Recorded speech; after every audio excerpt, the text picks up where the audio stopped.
later. I did start streaming the show. Yeah, I even got up a little early, got here so I could get it set up. Didn't do it. You were like, you blew my I'm mind. sorry about that. All right, I got We'll it. we'll cover it later, or maybe we'll cover it off air later. At least I don't know if we want to cover it on air, but either way, this is episode 131. It is topic of upcoming 2024 crypto blockchain projects, crypto/blockchain projects. Our hosts for today are Greg from Rivet and Satoshi Sean, everyone's friend. Lisa's not here today. I'm actually here today. Sorry, I've been out a couple of weeks. I had a cold. You can probably still hear it a little bit.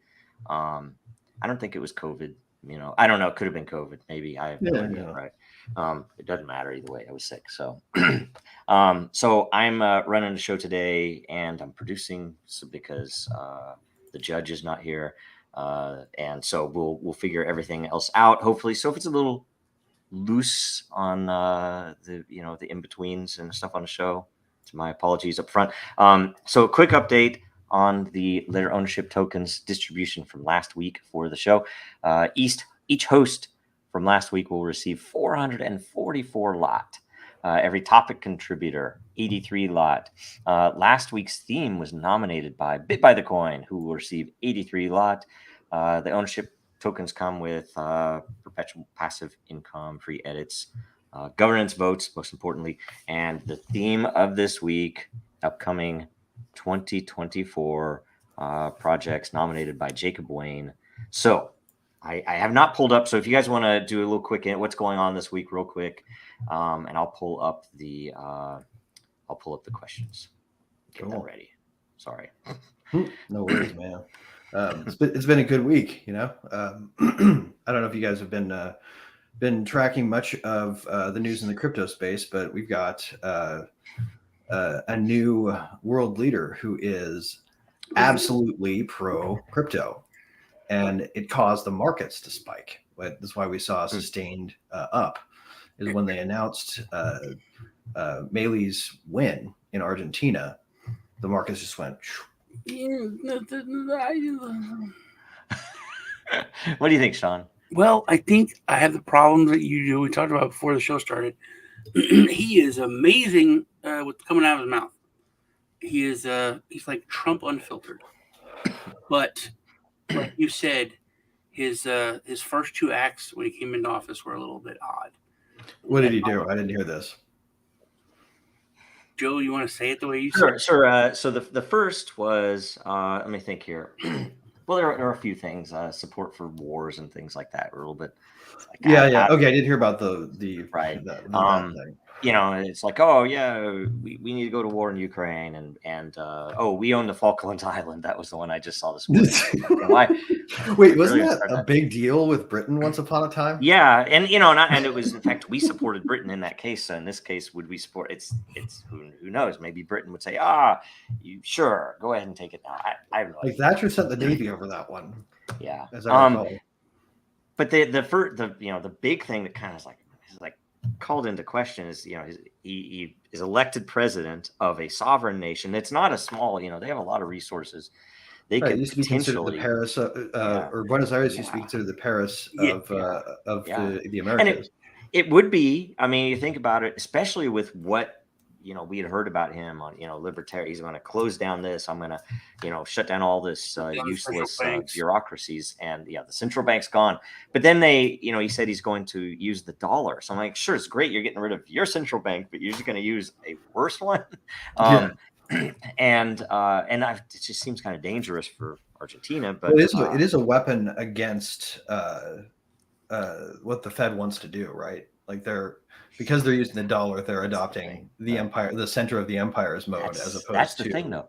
He is former WEF, which I don't know what that means, right? But there's some question there. But the thing that threw me is that he immediately was out there waving a foreign flag, right? Now, I'm not going to say what foreign flag. You can look up what foreign flag it was. It's like freaking odd for a new president.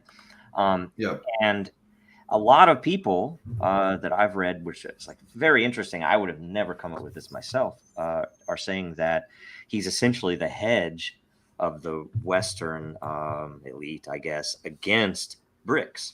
That it's just one of many, I guess. That Yeah, they're going to keep Argentina from being in BRICS. they're keeping Argentina out of BRICS. Though, Such a big. though that said, it's arguably quite shrewd if you're going to implement libertarian policies otherwise. Taking that stance gives you the backing of a regime that would otherwise want to interfere with everything you're doing. Oh, totally. I don't think I think if he does anything that he has, promised or proposed, it'll be great. And it doesn't matter even if there was some ulterior secondary motive as much, because those are all good things. But my fear is, like always, that it'll be set up as a narrative that, see, it doesn't work anyway. You can't do this. He tried it there, right? Yeah, well, politicians, right? You can never trust them fully. No, so you can't. So anyway, that was interesting. I think he's indicative of what's coming, though. That the pendulum always swings back. So when we went really far to the left, the swing, as a people, as a planet. I kept wondering when we're going to start swinging back. I really thought it was the women in sports.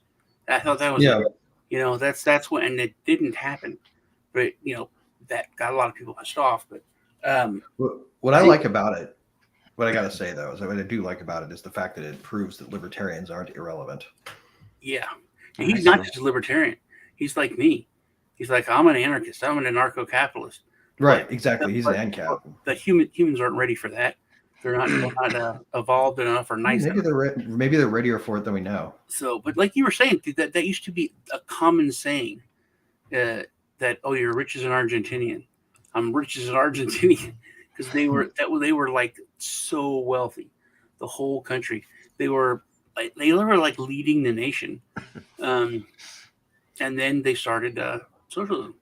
They're a very good example of maybe where Venezuela will be, in a decade or three. Yep. Okay, so let's go straight to questions, and then I might have to leave a little early, so we might have to cut it to an hour and a half, depending. Yeah, I'll see what's up. I'm Thanksgiving stuff. I have to go into the city and do some things. So, but if we can throw them quick. What's that? You're moved. I forgot I was about to say, oh, God protect you. I got to go into the city. I would not go. Yeah, that would be Seattle. A thing. It's funny. Okay, so I'm going to refresh, of course, so we can see that we have the newest stuff here. Pull it down. Okay, Jacob Wayne, can you read this, guys? Is that good enough? Do I need to make this? It's cool. A little bit, might be worth a command plus. Yeah, I think I'm going to do that. All right, nerds. I'll go Ron. That's the first time I've ever seen anyone do that. Everyone else has trouble with making it big. I never even thought of that either. What blockchains look promising to you for 2024 and beyond? Neat ones I'm into. New to me, Near Protocol, Established, Algorand, L2, Polygon, always close to my heart, Dragonchain. I'm now under rank 5,000 for time. Right on. See, that's good, nice. Man. You get some intel on how long he's held stuff, depending on how much he's held. That's an interesting curve, right? So I used to think that's also a measure of courage or of fundamental stability in a person. Yep. It's like, I'm not always trading stuff, right? That was the thing with crypto. It's always hard to not go and say, oh, maybe I should buy some of that, and some of that. Lose everything. It shows one's advancement too, that you are moved past the point of, I don't know enough about this to safely hold anything other than Bitcoin or ETH. Yeah. Man, I tell you, I'll give you what I'm thinking with that maybe after this too. So what do you think, Sean? I think Algorand's going to lead everything. It's going to be the hottest. But I was talking with Lee the other night, and he said something about Phantom or something we thought was going to be awesome, years and years ago. It was like they're still running around, and I was like, is Neo still a thing? And that was like, that was so huge. It's one of the reasons why I started my channel. It's Really? everybody was just talking about the same stuff, and I was like, man, there's all these really cool projects. No one talks about them. Why not? It's because nobody talks about stuff they're not paid for. So that's why I started my channel. My kids had a YouTube channel. They thought like they worked for like years, fast food and everything, saved everything up so I could buy like really good equipment. I went and got a free screen share software, and I wasn't even on camera. And I used the headset from my job, and it's like, but I did a review on Space Chain and Ocean Chain, and like I remember Ocean was cool. I didn't know how many ships were in the out there, and the how unconnected they were once they left a certain area, and how Ocean Chain was going to use crypto, and they were going to have like a whole ecosystem where people could like buy like stuff and have it waiting in certain ports, and communicate with people and send messages. And it was like really, this is like They were going to revolutionize the import-export business years and years and years ago. But also there would be all this information. That's something that we missed about blockchain, is the massive amount of data and information you can get from one place and share it with all these other places. I was trying to explain crypto and blockchain to my nephew like 7 years ago or something.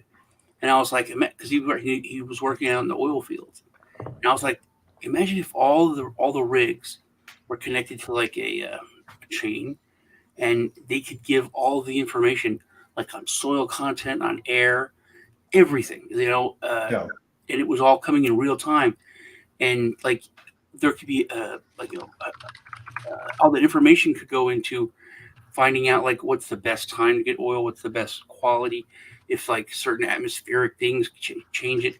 I said, imagine having all that information and being able to share or sell it to different parties, from different corporations, oil companies. Like they would all want that information. He's like, yeah, that would be great. I was like, that would be good. I should start that, but the massive, anyway, that's why I started. It's good instinct. Everyone's talking about, they're all Neo fanboys, and I didn't know why, but now, I mean, Neo's. I literally asked Neo's like, are they still? Was this still running? He's like, yeah, I don't know really who's using it, but and that was like China's pick back then.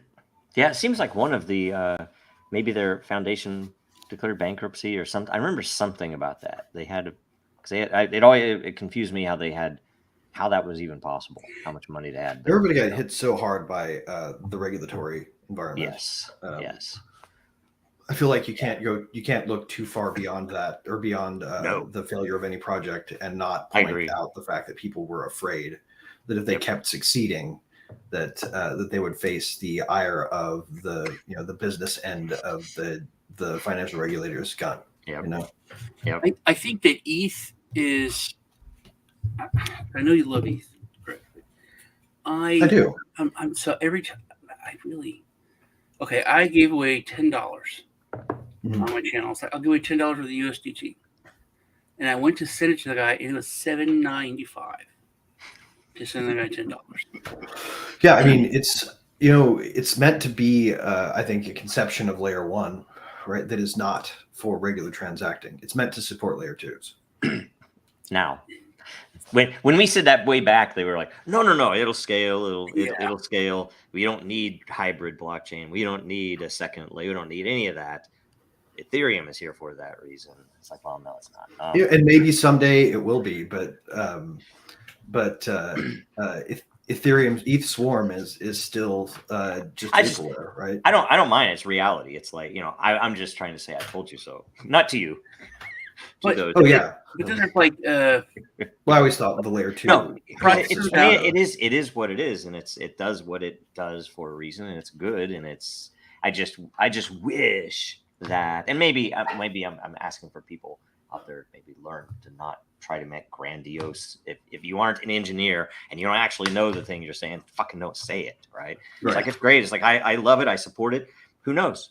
that's all great. Like that's the way to be, you know. Right. It's like Oh yeah, we and should just be, still be a maxi and you're cool. yeah, exactly. So anyway, But like they're building, like gaming, and there's like so many little They're literally, that's where the term microtransactions came from. Is from these games, and they're building them on ERC20. It just doesn't seem that viable for me, for like regular people. Yeah, it's really, I think it's a big settlement layer is what it is. And with optimism, I think you have, and that's one of the ones I'm super, no pun intended here, optimistic about in the coming year, are chains based on the optimism framework, because what they've become is kind of a template, in the same way that what was the one that people were, Tendermint was sort of a protocol that people were using as a template for other applications, like where they were just forking their custom layer 2s off of it. And I think that optimism is going to become huge, not as optimistic Ethereum, but as a framework for other chains to be built off of. that's cool. Now, with that said, what I said, I think Polygon will be great, but I think that when the number goes up happens, and it's happening, but when it really happens and that huge influx comes in of absolute people that know nothing, I think you're going to see Classic ETH have a huge pump. ETH Classic is going to be fucking huge. That's I another one I was going to say. It's going to have that resurgence because people are going to be like, hey, what's the difference? And when you first learn about blockchain, and then you hear about like, it's like, well, that was absolutely wrong. Of course, this other thing is a piece of shit. This is the real Ethereum, And I think it's going to have a big effect, and there might start, like, especially. And I can tell you guys that the building activity, and I can speak from experience here, because fun fact for people who don't know, Rivet runs like all of basically like 99% of the ETC volume runs through our endpoints. Wow. That's cool. I didn't know it was that much. But yeah, I think the amount of activity on it's been insane. Just since the middle of summer or so, they've seen this huge uptick. They launched a grant program, and there's just so much activity going on there. We don't even know what it is. It's just a giant iceberg, right? We see the foundation giving away credit to folks who are building, and we see all this building activity, but we have no idea what it is yet. See, people don't know that, and I think it's kind of like insider information for people that watch this show, because you've talked about it, we've talked about it. I think that is people don't, they've counted it off. It's like Neo. It's like it's what? What? I will say, I think that is going to, because you've talked about it being built, and that's the thing. If all through this time they've actually still been like committed to it and building on it, I don't think it's just going to be hype. I think when I say it's going to like have a big thing, I think it's going to actually like come back, because people are going to be surprised when projects start getting announced. Yeah. Wow, that's good to note, actually, because I mean, I've always philosophically supported Classic, because when that happened, I mean, I participated in the DAO, if you remember. I mean, I think I threw, if I remember, something like $400 worth of Ethereum. I don't know how much it was, and I was just super interested in the concept of what they were doing. I didn't know if their model worked or anything else, but I'm like, okay, it's worth playing with. It's worth, exploring. And when it failed, I mean, I remember I woke up, I believe it was a weekend, and I woke up in the morning. I saw on, I believe, Reddit, of all people, forgive me for I have sinned. Reddit, I used to be a Redditor. I was not one of the toxic ones, though. And I saw that there was some massive issue, and it was draining the funds. And I remember smiling, because I was like, it is so hilarious. It's hilarious. Not that people might be losing money. It's hilarious that we get to really test this that early, because the whole thing is the code is the law. The code is the law.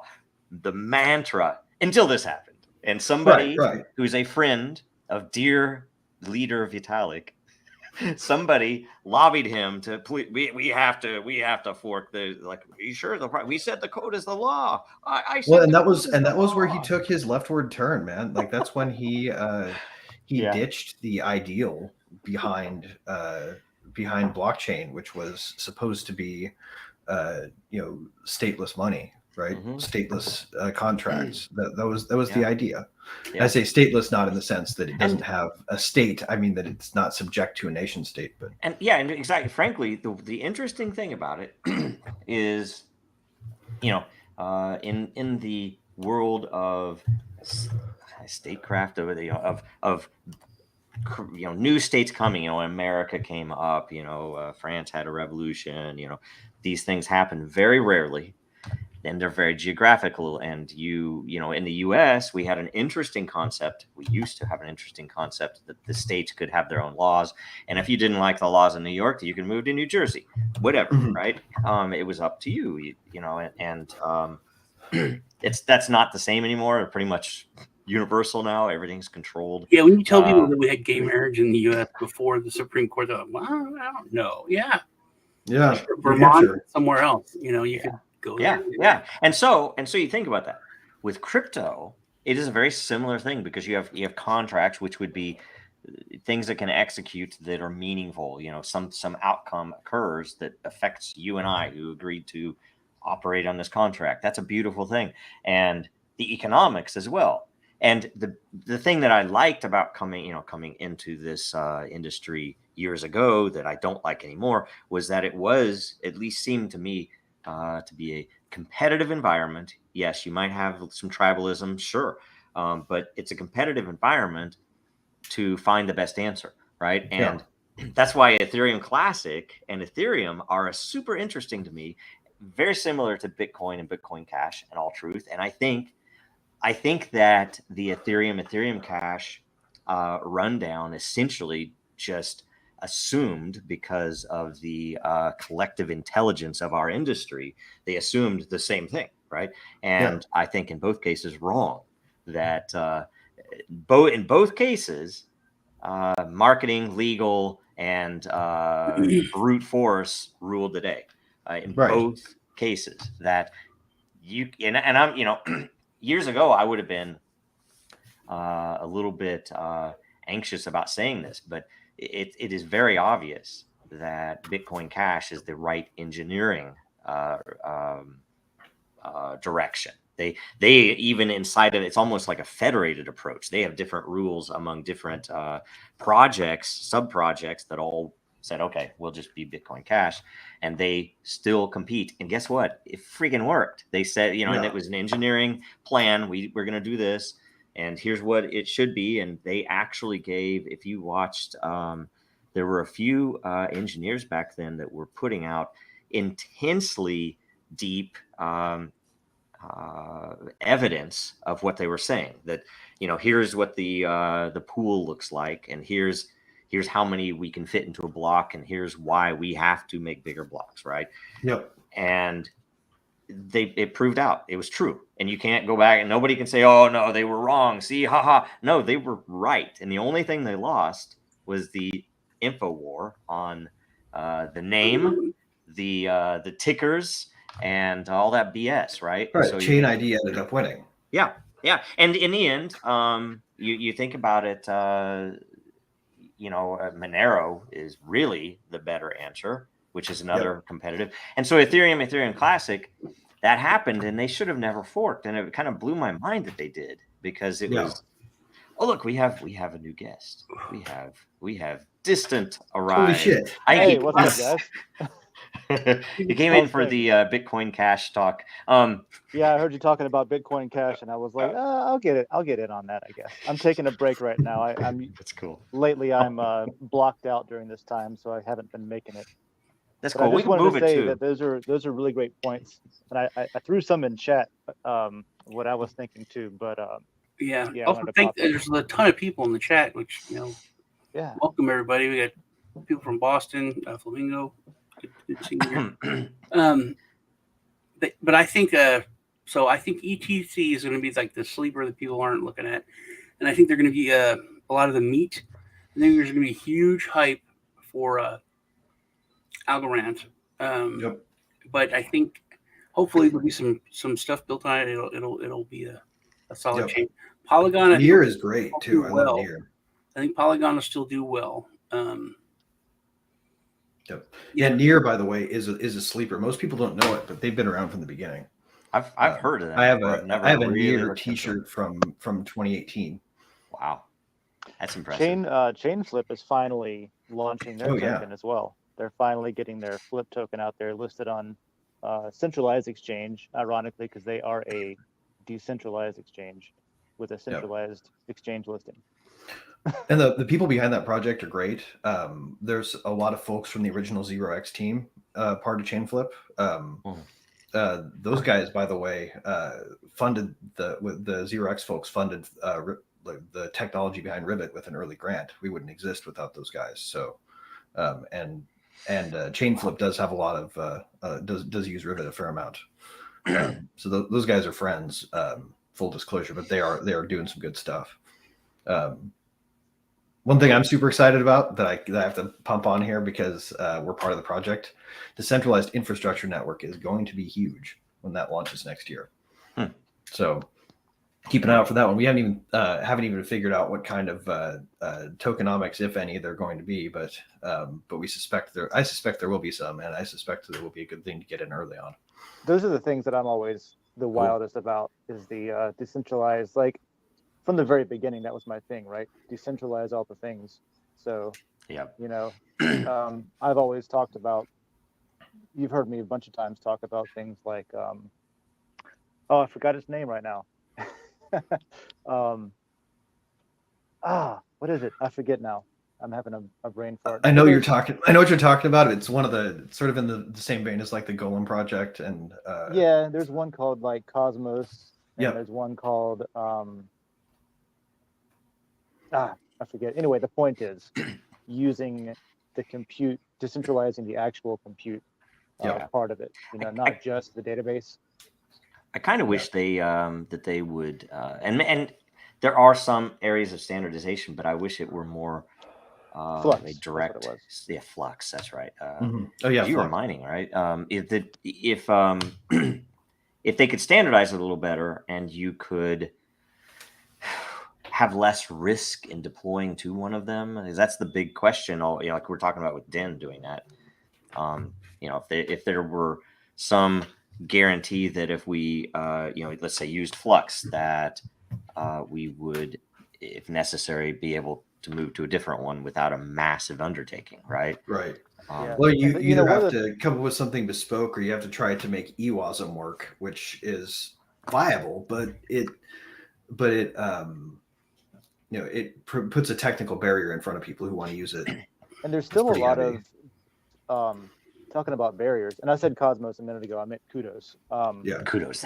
But there's a lot of fear still that I'm seeing from a lot of projects where there's really good ideas, like permissionless decentralized compute infrastructure, where talking about Flux, as much as I love and adore technically what they've accomplished, there's still a gatekeeping to be allowed to run on their network, where you have to sign up and get approval for your GitHub. And as long as you don't cause any trouble with whoever decides that, you're allowed to operate, but then they can just disable your access, so you have this decentralized infrastructure, which is fantastic, right? It is, instead of paying one person a lot of money, you pay a bunch of people a little bit of money and get the same or better product. But still having this idea, my whole fantasy is to bring this technology into a part of nature that just exists, where anybody can plug into it without asking permission. Right. A federated bare metal network marketplace sort of thing. Yeah. And so because human nature and society is ugly, that comes with a lot of people are reluctant to do that, because you might get in trouble if somebody does the wrong thing on your network, or that kind of thing. Like, bad people might use it. So well, and that's the trouble, right? It's instantly going to have bad people if it's truly decentralized. Which is what was there was a decision to decentralize and make free the Tor network by the U.S. government, because as much as they didn't want bad people to have the tools, they wanted good people to have the tools even more. And it was a requirement of like, hey, if we don't make this free to where anybody can use it, it's not going to work very well because it's easier to see who's using it if it's centralized. And so shout out to Vivek for that. Governments and do I see am for that. Am pointed out, by the way. It's really good stuff. So anyway, that's what I'm waiting for is and I hate to just wait, but that's all I can do right now. Is something to, I guess what I'm saying is I'm basically have decided that it's important to build everything anonymously, because you have to just do things. If you want to make things that are permissionless, you have to do it without exposing who you are. Right. I've seen a lot of that personally. I've had death threats. I've had, weird, scary things happen to me just because, I was naive enough to think, oh, as long as I just do the right thing, I'll be fine. But it doesn't work that way. That's not how the world is. So yeah, you got to have security if you're going to be a public firebrand. Yep. Yeah. So any other projects before next question? I think it's probably worth giving Thorchain a shout out because that's become huge. Okay. I've heard a lot of people doing stuff on there, and I think Farcaster Network is really, really rocking social. I love Warpcast, and there's so many cool projects that are tied into it that are coming up. Cool. they've got native bounties to where you can just at the bounty bot, and the DApp that's integrated with it will create the bounty. Yeah, that's cool. It's super cool. Some of the other stuff that they're doing is I play this game called the Negation game, where I can go into this interface and there are these posts that are, take a position on this issue. This is true or this is false, and then you explain why, and it integrates directly back into Warpcast. So when I respond to it, my Negation game post goes under my account and adds the bot's handle for that DApp, and it's neat how they're tying everything into everything. And they've got a reward system in such that if you're contributing good content, you get to bypass the Farcaster Network connect fees, like basically the gas that it has. You get to bypass that if you're making good contributions, which is cool. That's a good thing. That's pretty cool. Anybody else? I was going to say. Go ahead. No, you go ahead. All right. I was going to say Helium is not a new project by any means, but they did relatively recently roll out their mobile token, which is the same thing, but geared towards decentralizing the infrastructure that's running 5G networks and stuff. And, anything that's driving in that direction, I would say support it. Not claiming to drive in that direction, but actually driving it. And they're one of the people that are. Yeah. I want to go along with what he said. That was what I was going to say. I think that this run is going to be led, or the biggest part of it is going to be GameFi. I think that's what's going to be massive. That may lead the whole run. So it's whatever chain really developers adapt and what they start building on. I think that will be really, really big, and I think it needs to be something that does take that into account and gears towards 5G, 4G phone use. So many things are coming. I think this year that were those stumbling blocks like Web3, integrating Web3 into the average person's game seamless, where it's not like go through 20 steps on your PC, then bring it over into the game or something. I think that's all coming. A lot of the streamlining. I like to look at what projects get integrated into tools that developers use to build stuff. That's one of the indicators that I look for. I noticed a while ago, for example, FileZilla natively by default supported the decentralized storage network. Oh, cool. And more recently, you guys are great too. Sean was talking about GameFi and gaming. What's the big competitor to Unreal Engine? It's kind of usually one or the other that it's built with. I'm forgetting all the names that I. We used to lease them. we leased our office from them in Bellevue. Wasteland 3 was made with it. Yeah. Anyway, I noticed that was one of the first game engines to natively support Polygon network. Unity, right? Unity, that's the one. So Unity was I was seeing was shipping with direct Polygon support, and I was like, okay, that's interesting, because that's sort of it's not a sure thing, but that's an Yep. indication of, okay, developers are going to have easy access to this network without having to learn how to manually install a plugin for this network or something. It's just there. Polygon is the one I thought is going to be the one. Yeah. But now there's so much hype behind ARB. Yeah. And you mentioned Algorand too. That they're doing things with universities where they're really like shoving themselves into the student pipeline. Mm-hmm. I know University of Florida had a big Algorand. I mean, they paid for it. They had a big sponsored thing, but now they're working their way into the coursework. So people will be building with them in class, and then after they graduate, they'll be like, "Oh, I know how to do this on this one blockchain." Right. They're sort of doing the what's the big competitor to or the big data science programming language that's heavily embedded in university. It's the long play, but it tends to be one that if you can stick with it and make it. I mean, come on, you're putting it in people's textbooks. Okay. Right. Well, I mean, and if people know how to use it when they leave school, right? Yeah. Or if they know how to use it well enough that they leave school instead of finishing school, even better, right? Those are really good plays to make. I also would like to give a brief shout out to Dragonchain, because it's becoming a really popular NFT minting platform for folks who are using NFTs on social. That's something to ask, actually. What would you guys do? Because I have there's one customer, and they're talking probably on the fungible side. And then we have another project that I'm working on that has NFTs, and the big question is, where do you put them? I mean, if you put them on Ethereum, everything costs too much. If you put them somewhere else, maybe nobody will use it. Mm-hmm. It's such a weird place. I like Parallel's answer, honestly. I really like Parallel's answer. Are you guys familiar with the Parallel project? I don't know they have a game. They have a trading card game, or it's like a collection or a card collection game where you actually have a head-to-head competition similar to those old like Marvel or Magic the Gathering games where you play the cards in a round, and the first person to get to a certain number of points or to reduce a certain number of their opponent's points wins. Really cool game. I've been collecting some of their cards because they're super cheap on OpenSea right now. But the way that they're approaching it is to allow people to clone their cards to any supported layer 2.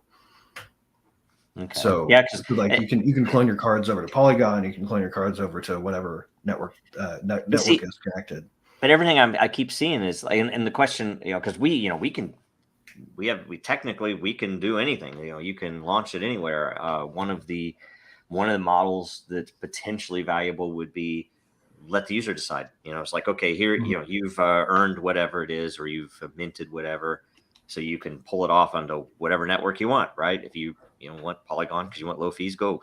But the issue that they came back with is, but then liquidity, it can't move as fast, so it's a nightmare to try to keep everything, whether it's for not us, but if an org was doing it on their own, or if it was the users in a community doing it, it's just very expensive. And maybe it would develop that, most of the users are going to Polygon, so if I'm using this, I'm going to just go to Polygon, in which case it's a good thing because it decides itself, but it's a very expensive process to answer the question. Right. Where does this community want to well, if you support, here's my 2 cents for direct advice. Would be Polygon and Base would be the 2 to start supporting, because Base is built on the optimism framework. Like, it literally is almost like a lift and shift with a name change of pure optimism. And Polygon is its own animal, right? But if you're supporting Polygon and you're supporting Base, then if another layer 2 that's based on optimism becomes popular, then you can very easily shift to it. That would be my advice. On it, and the other bit of it is, once you decide where it goes, what if you need to change it? and because, like say, when Polygon fees, when you have the same volume as you do on Ethereum, and Polygon fees are now just as bad, it doesn't help you any, right? And then I am also hearing a lot about controversy, but popularity of tokenization on Bitcoin. Yeah. That's That's going to be, I think that's going to be a bad idea. I'd say that one is not going to help the Bitcoin network yes.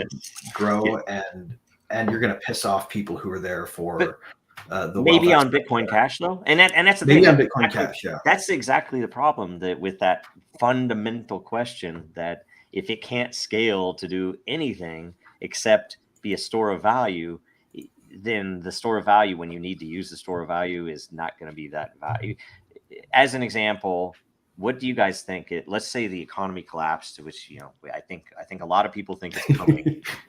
Nobody knows how soon, right? I'm not going to try to predict if it's going to be before the end of this year or sometime next year. But either way, yeah, even if it's 5 years from now, it's going to happen. What do you think will happen to Bitcoin and Ethereum when that occurs? Do you think I they're going to? I think it's going to instigate the collapse. That's what I Honestly, was saying up there. that's my belief. You know, And here's my theory on this. I think that bank liquidity is what's in danger right now. I think the mark-to-market problem with long-term bonds is going to drive it. And essentially, once you see a big enough hype cycle start, where people start moving their cash into crypto, it's going to cause some bank failures, which is going to cause more flight, which is going to cause more price spike, which is going to cause more bank failure. Oh yeah. I mean, it's going to be a weird, but my thing is, based upon everything else we've seen, crypto has tied itself so, and I say the maximalists, all of them have tied it so much to the traditional financial world that it's just, I think it'll collapse faster because it'll be easier to exit your Bitcoin than it will be to exit your cash. Mhm. Yeah. Hey, I've got to drop, guys, again. Sorry to be in and out like this. No worries. Last thing Hey, I want to say thanks for about stopping new by. projects is to keep an eye out for relaunches, not necessarily rebranding, but people that have figured out what didn't work and they want to focus on what did. One Yeah. example of that is there's some debate on whether or not it's a good idea, but there's a coin network called Oxen that is basically focusing on session only, and they're rebranding as Send, and they're going to move from their own blockchain onto a layer 2 Ethereum compatible thing. So they're going to do roll-ups, is what They're going to do basically roll-ups and stuff instead. Yeah. So they want to do that for accessibility, and they want to focus on session because that's kind of the only thing that was really taken off. So they said, hey, if everything else is not working as well, let's focus on this. So look at companies that have been around for a while that are relaunching because they learned a lot, that kind of thing. ZK roll-ups are going to be huge. That's a really good point, man. All right. Yep. Bye, y'all. See you. Cheers. I totally agree with I am for I am saying that I think that privacy coins are going to have a resurgence. With hearing, Nikki Haley, the RNCs, Oh my God. she's ramming her down my throat. I'm getting texts from her constantly. It's like Joe Biden. It's like the person that you look at the stage, like not that one. And then like, nope, that's it. This is our pony. We're backing this 1,000%. Well, they want her so badly because if it's her, then whoever the Democrats pick, it will be two choices between war and war, and that's what they want.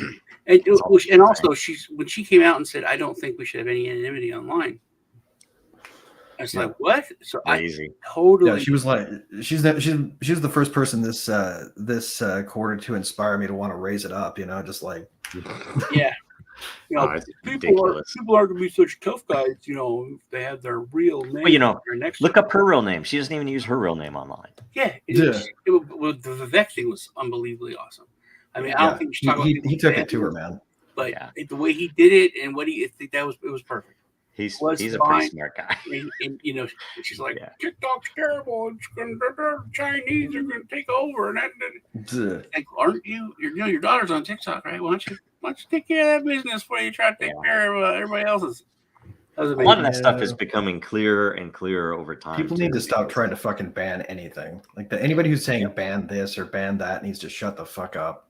Yep. Ooh, Totally agree. yeah, you touched Totally it. I wish Lisa was here because she was like, "Yay!" Whatever. Who was the governor that was Trump's press secretary? Yeah. Geez, why am I Yeah, her dad was a Arkansas? Arkansas. I Yeah. said Arkansas. What's her name? Anyway, it doesn't matter. She banned words to be used in government, and Lisa was like, "All right, you can't use pregnant people." I was like, "But it's banning words. Yeah. Yeah. It's the because it's like who's in office doesn't matter, but the fact that they're allowed to ban word. Yep. I mean, It's I pathetic. understand saying we will use the word in government stuff. Yeah. Or when you're referring to this concept, please use this word. If it's the like, executive this branch, is- if it's in a report. it's you know. my Yeah. business, just our stuff. Use this, but to ban, that's like you got to look at it. That's the crux of it is she's banning words.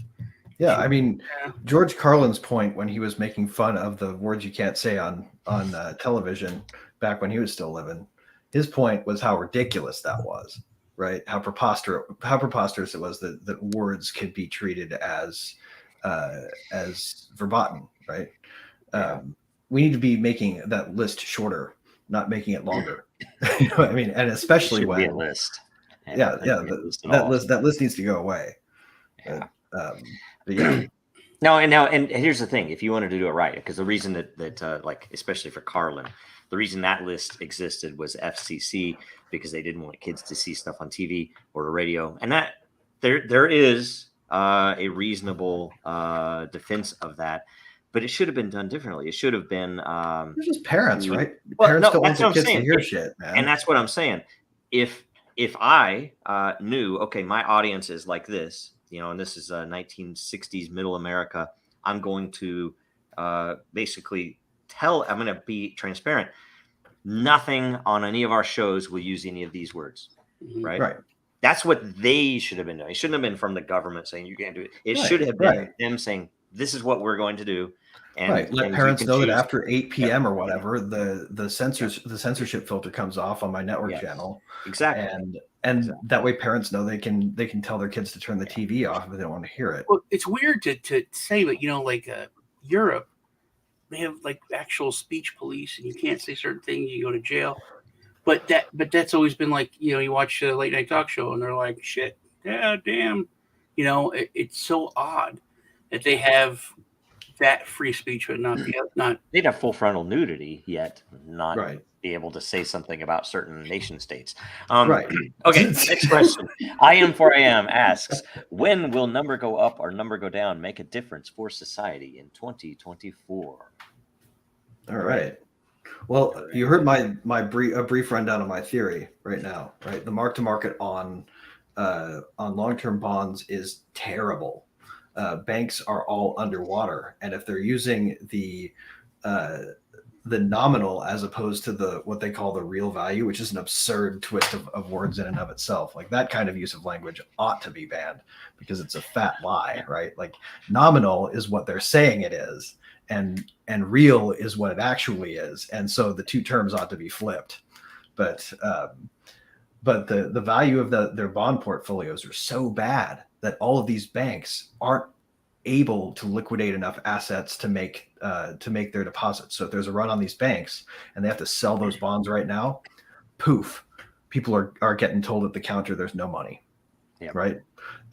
That dynamic, when you mix it with a number go up streak that causes a whole bunch of people to want to get into crypto, necessarily means dumping bank money for crypto. You start seeing people dump that bank money, and the first time one of those banks can't pay one of those depositors or can't pay out one of those depositors' instructions, that bank goes FDIC fail, right? You will have the FDIC having to either pull on the Fed to back those deposits beyond, or you're going to have those banks shut down. Mm-hmm. And when that happens, you're going to see the premium on crypto that is betting against the system go up, which is going to cause more people to dump money into crypto, which is going to cause more banks to fail, which is going to cause more price spike. That is what is going to drive the system into fail mode. Yeah. And I think will crypto can they go to crypto because your money's locked, so you can't move it into crypto. You can't move anything physical into crypto. Will they go into crypto? I think they will. I think that people will not be able to avoid wanting to get in on the feeding frenzy that is a major price spike. Okay. And it may go from bank to bank, but that's exactly what's going to cause the whole system to collapse. I think you guys kind of hit the nail on the head with because we're talking about Argentina. You know, this guy's coming in. Their inflation is like 104%. It's crazy, and we're finally.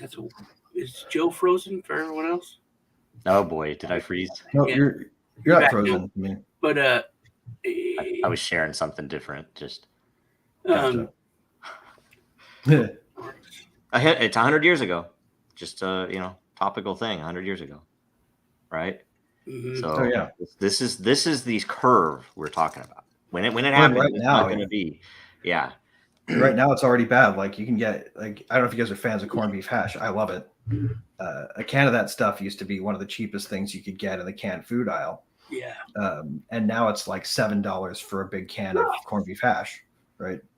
We're already seeing that dynamic. Poor people food is like getting really expensive. It's I think part of it's targeted. We're really becoming more of an India just around the world.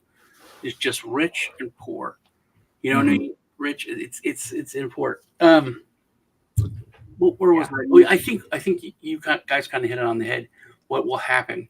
That it's going to be because when rich and Western countries started to feel this, you know, where inflation wasn't just something that they talked about on the TV in other countries.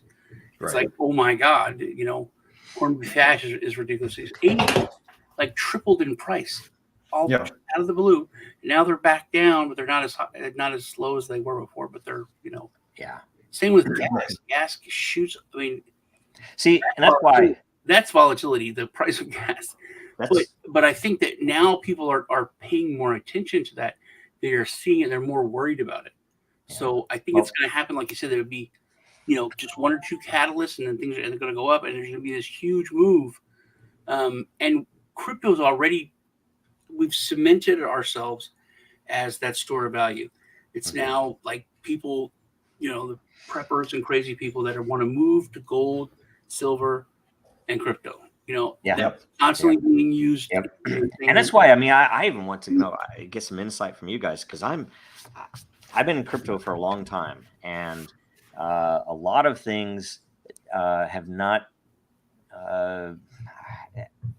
resulted in the way I would have expected. That when inflation really started, I would have expected crypto to have at least a linear correlation to that, right? But it hasn't. It's instead followed stocks, which stocks are pumped, and maybe crypto is pumped the same way. That essentially you have the Fed printing money out of nowhere, right? At ever exponentially increasing rate, right? Which is going to be a problem. What are they doing with that?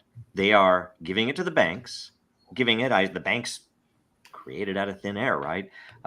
What do those banks buy with it? That is why the housing market hasn't collapsed yet, is because they're buying all the residential housing. And I think the Biden administration kind of forced the dynamic with crypto, because they put regulatory pressure on it at the same time they started putting pressure on inflation, right? Yeah. You can almost see the timing of choke point 2.0 coinciding with the time the Fed started tightening.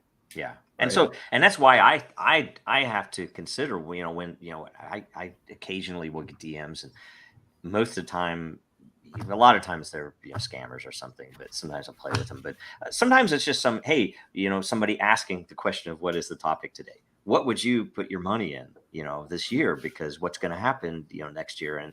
And sometimes I'll say, I don't do that, right? Because I'm like, I don't want somebody coming back and saying, oh, you told me this or whatever. I'll tell them, if anything, look at fundamentals if you're going to look at one of these projects. But the funniest thing I found myself doing, because I almost felt like I needed to, is, I said, look, if you have any extra money, just look at what the hell's going on in the world, and maybe trade up as you can. If you see a good opportunity and you believe in it, trade. But essentially, buy food, maybe buy gold and silver. I don't even trust crypto to survive this. I not survive fundamentally, survive as a number go up thing. I wouldn't say myself right now invest in anything in crypto. I would invest my time and my energy and doing something. I wouldn't say, oh, I'm going to go in and make a bunch of money and not that you won't this year. Hopefully there's a big bull run. I don't know, but yeah. Well, and Joe, I would have to, the only reason that I disagree with that position is because I think that, and my hypothesis is that the system itself is suppressing an explosion in crypto growth. And that if that system starts to collapse, those pressures will no longer be able to be sustained. Oh yes. But it's like that becomes an almost unpredictable level of it's not noise, but it's of things that it's like just like there's an expectation that you might have a deflation coming because all the U.S. dollars, things that I don't understand, economic. Oh, U.S. dollars will deflate to zero ultimately. But I don't know enough. And yes, there will be massive swings, and that's when you want to get in. I'm just saying right now to invest in one of these things before that happens. I don't know that I'm not doing it because it's too risky, and I expect everything to just fail. And when people panic, and when what do? They go buy gas, they go buy toilet paper and food. We've seen it very recently. And what else do? They exit any liquid asset they have to get into something as hard as possible, right? And it's a little hard to get gold, silver very quickly, but that's where everyone would effectively go, because wars. If you're talking about that, there's a whole nother bubble that's going to burst. Yeah, the precious metals, because so much of it's fake. I bought some silver like 2 weeks ago. Yes. And recently, I had some financial stuff. I just had to liquidate some of my gold and silver, and it's kind of a pain. But I could have mailed it back to the place where to Money Metals, and they would have given me the money. But it's heavy as hell. And for a regular citizen, Amazon can send, stuff. It seems, no problem. But for me, it's very expensive. And so I'm buying the silver, and I bought some big bars. And it's like, hey, we can store it for you for free. And then if you ever want to sell it, it's instant. We just send the money right to your bank account. You don't have to mail it. There's no time. It's just instant. And I was like, no, I mean, it would be so much easier having recently, sold it. It was so tempting, but I was like, no, I don't trust you. Yeah, that's the whole point. I mean, and by the way, that's the exact same reason that crypto is so glorious. That was the most amazing thing to me when I purchased my first Bitcoin, that I could actually hold it here, on my machine. It's like, that was amazing, right? And I couldn't believe when Mt. Gox failed that all these crypto OGs, all these geniuses in crypto had their freaking face. Why? It would be a wall of shame, I would think, of people who had kept their crypto. Now, if you had some there to trade, or if you just bought some, sure. But if you were keeping your crypto there, what's the point of it? He's like, why not just go to freaking Charles Schwab or something? What's the point? It's ridiculous. Did y'all have anything on Cryptopia? What do you mean, have anything on any crypto on Cryptopia? Oh, no, I've never used it. I had friends that used it. Well, tell your friends. A lot of shitcoins, right? A lot of little ones. Yeah, that Canada had this anyway. This court case is done, and everyone gets $350. Huh. So if you had 10 cents worth of money on there, $350. If you had $10,000, $350. But I had gotten most everything off because but I had like dust. So I want to get like $350. I probably had like $20 on there. Always have custody. Oh, that's Yes. the whole Oh, yeah, point. absolutely. So if you don't have custody, if you're talking about an asset, if it's something that's a record, then then you still should save it. But anyway, yeah, always have custody. I mean, that's the key thing. But when we get into current events, don't let me forget about the SpaceX YouTube hack. All right. Okay. Next question. I am. Again, thank you. You get one credit, but good two questions. Social media sites have continued to censor users. Surprise, surprise. It may be more common now than ever. X says they believe in free speech, but with limited reach. Limiting reach is detrimental, despicable, and in the end accomplishes the same damn thing. Yeah, it's all a ruse. Question: do you see more social media sites becoming decentralized or more controlled and centralized? Finally, what social media sites using blockchain may falter or flourish in 2024? Great question. Yep, great question. Well, there is a lot of choice now. I mean, you got Pilled, you got Den, and the Warpcast. I haven't checked it out, Gary, but it sounds cool. I mean, there's a lot out there, and kind of the bad part is that there's not everything I've seen seems tailored to a side. Yeah. So there's nothing that's come out that's getting decent acceptance. That's Twitter, that's Facebook, that's broad. That you're going to have some a little bit of adversarial contact there. I think that when we get that, and that starts to gain some momentum, that'll be, and that being decentralized will be awesome. Yeah. Well, I think what's going to happen is you're going to see some of the big players consider switching to a federated model. I think that X is one of the most likely to try to steer that direction, because obviously what we're seeing here is Elon Musk bowing to pressures that. So I don't doubt that he believes in what he's trying to do, right? But I also don't doubt that the forces arrayed against him are powerful enough to actually hurt him, right? You want to make sure that that X does something that you want, and you're the government. You can just say, that's an awfully nice FCC launch permission you got there. It'd be a shame if anything happened to it. Yeah. And you will get his behavior, right? Because he cares a lot more about getting to space than he does about making sure X allows every viewpoint. Yeah. And I suspect that something along those lines is what happened. I would be willing to bet that his compliance recently bought him that fast launch approval. That to me that says that what says, a country. Yeah, it's fucked up, but it's where we live, right? Yep. So we gotta look reality right in the face and say that you're not going to see anybody besides X doing anything resembling rebelling against the machine. So decentralized social is going to be huge. Warpcast, I love it. It's a great Twitter alternative. More people should use it. Sean, though, is right. It's not. It's kind of an echo chamber of granted awesome people, really thoughtful folks who build on decentralized networks. It's just like it's sort of like going to a 2018 hackathon to be on there. But I wish Den had more money. I think Den has a chance this year to blow up if we can get the SEC off of their backs. So hopefully that can happen this year. Yeah. My hope is to rope in some very controversial, already canceled celebrity into Den. Yep. That would be the fun thing to do. I almost had. I'm not going to tell you who, but I almost had that once. So we didn't necessarily get close, but there was a shot. We had a shot there. So yep.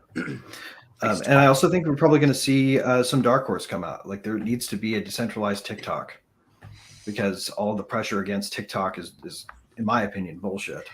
TikTok should decentralize.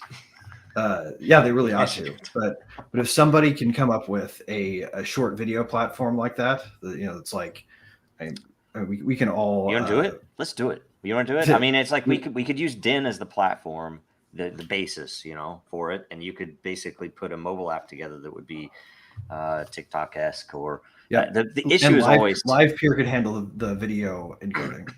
Yeah, and the issue is always bringing up enough adoption without fraud. That I would not want to fake millions of users, right, in order to get Yep. Well, I mean, and I think the key there is going to be coming up with decent branding and really launching it with some advertising power behind it if you really want it to fly. Yeah. Well, and you know what else too is I'll tell you one of the big weaknesses of our industry has been frankly the networking. You think, oh, it's great networking, it's like, but it isn't. It's because I've witnessed it. I mean, it's hard to. I've never been able to talk to a good number of people that I should have been able to share ideas with. Why? Mhm. It's like I'm not important enough, right? It's like okay, whatever.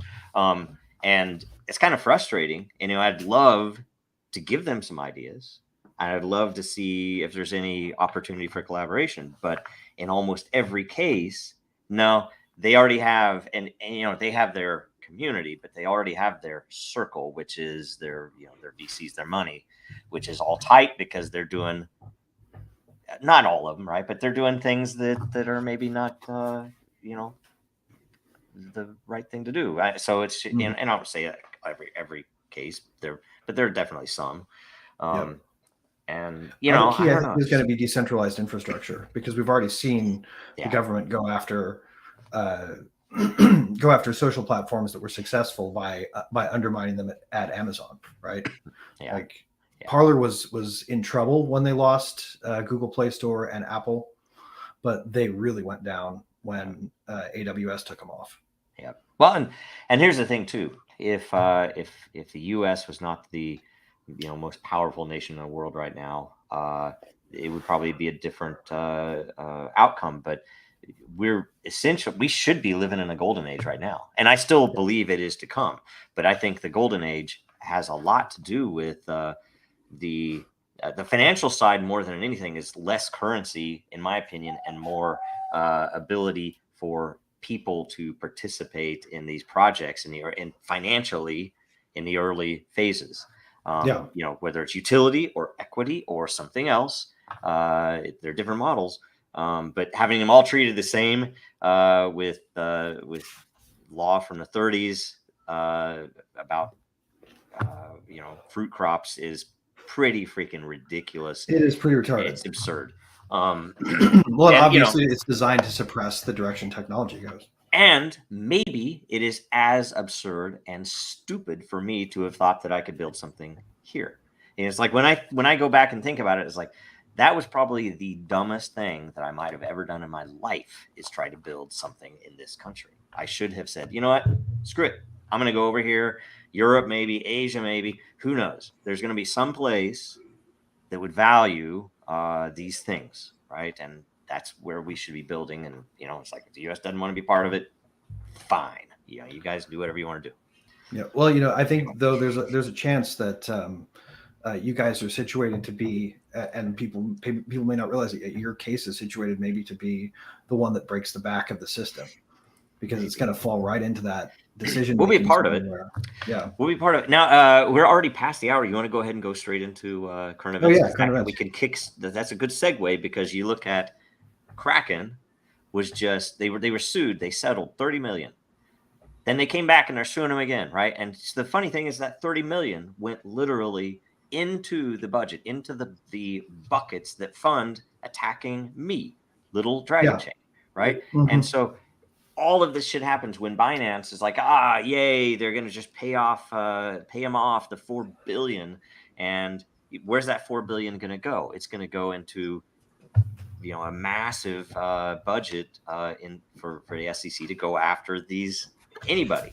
All right. So everybody, right? I mean, it's going to be any excuse they will make. And it is so arbitrary. And, we've joked internally about whether we should just announce, hey, we're fully willing. We're going to give up 50% of all value of Dragonchain to the banks, whoever the banks are, What do you give us? Yeah. You know, will you go freaking take care of Gary for us? What are you going to do? I don't know.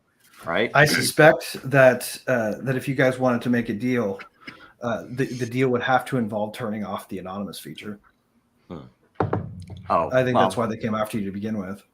You think on what on Dragonchain? I mean, that's... I think the fact that Den has anonymous posts is something that no, they came after before Den though. They came after us before Den. They came after us because they came after you because you talked to them. But no, we didn't talk to them before they came after us. They came after us. You didn't take the go in and talk to them offer? Heck no. Okay. They'd already come after us. We literally were just, we created a project.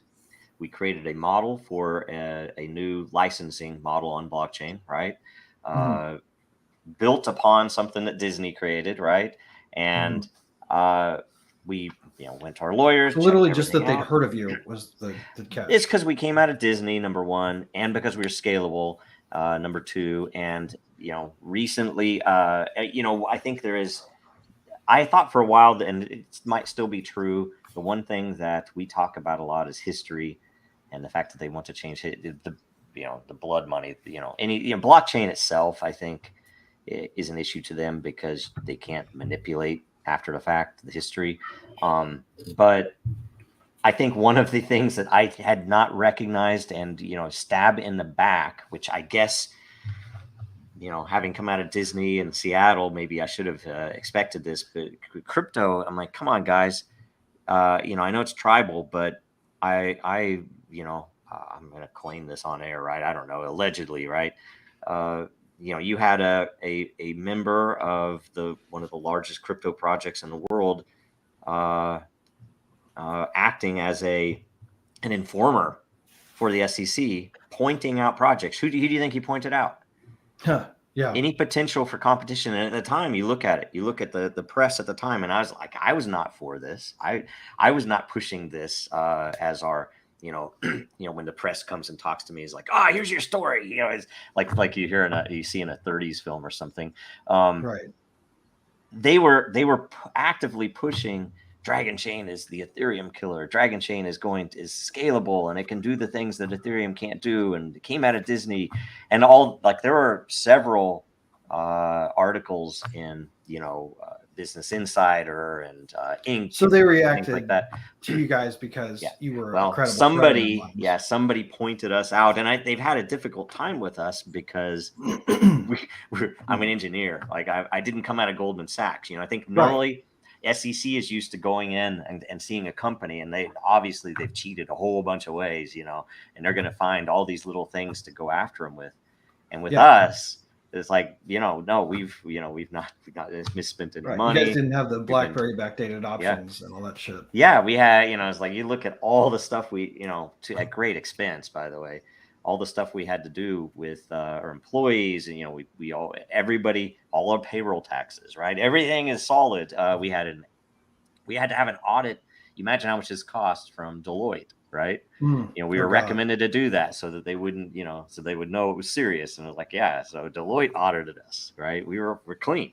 So it's just crazy. And they're still coming after us. Why? Because they know they can bully us and cost us as much money as possible. But guess what? At some point, when the ropes come out, we're going to come and collect our gold and our blood. Okay. We're going to get it back, and it's going to come. And I don't know if it's going to be before or after, who the hell knows what. I mean, the freaking Antichrist is coming if you're watching the news. But one way or another, it's all going to come. And history is not going to be kind to those people. No, right? It's really not. I mean, everybody already hates Gary Gensler, but there are a lot of other people worthy of that hatred that have not even been named. Yep. Speaking of on current events, did you guys hear about the video game that came out? No. Which one? From Alex Jones. No. What? You should Google it real quick. Look it up. It's all right. It's like Alex Jones Against the New World Order. It's a side scroller, like a 80s, 90s, I love it. like pixelated, side scroller fighting, shooting, but they're straight up like monster with a Clinton head. He narrates the whole thing, That is They have like That's too funny. frogs coming at you. You gotta kill them. It is. Can I throw you a game idea that might fit into this? We tried to make years ago. Essentially, it's a pro Second Amendment game, but you start with a really big gun, right? And instead of the bosses leveling up, essentially the government comes in and restricts your gun rights over and over until you're fighting with barely anything at the end. That's how you get more and So more it gets more difficult. challenging as you go. Yes.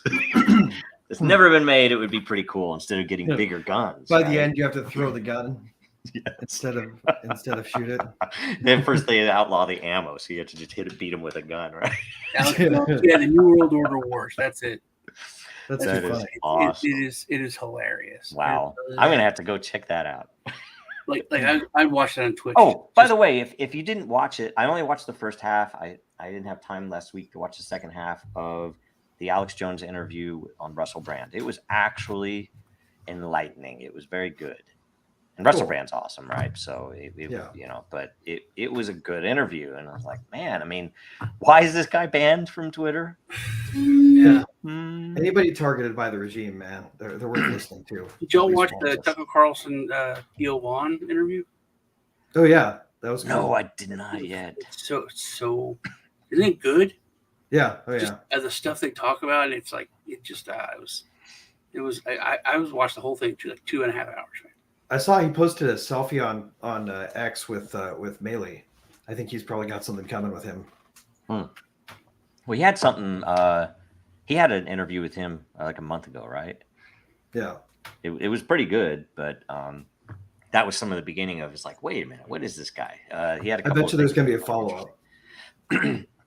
Yeah, because he had the Spanish one. He had the Candace Owen ones. That one was interesting. Candace Owen, she's that's some current events. Her and Ben Shapiro having their little spat. That's a spat, right? Yeah, which it's all coming out about Shapiro. Like was like totally wrong about like all these things that he backed that were. I didn't think he backed those things. Ukraine vaccine. Yeah. Something I can't remember what. Yeah. Ukraine vaccine, and there was like 2 or 3 others. Masks, maybe. And she was like, he really got all these things wrong. I was like, geez, I never knew that. Never knew that. Yeah. Yeah. I started watching a few other people that I had never watched before that have been crazy interesting. Just it's like, man, why didn't I watch this back then? It was anyway.